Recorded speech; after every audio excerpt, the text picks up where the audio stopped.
Enjoy a smooth and creamy pasta with fresh seasonal veggies packed with vitamins.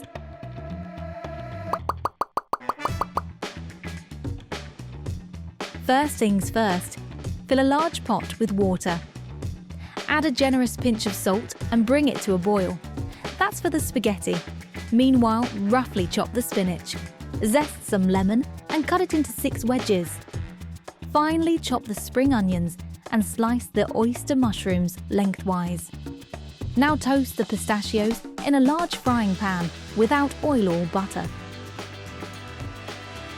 In a tall mixing bowl, puree the parsley, spinach, garlic, lemon zest, pistachios, a drizzle of oil and some water. Season generously with salt and pepper, then add some lemon juice for the tang.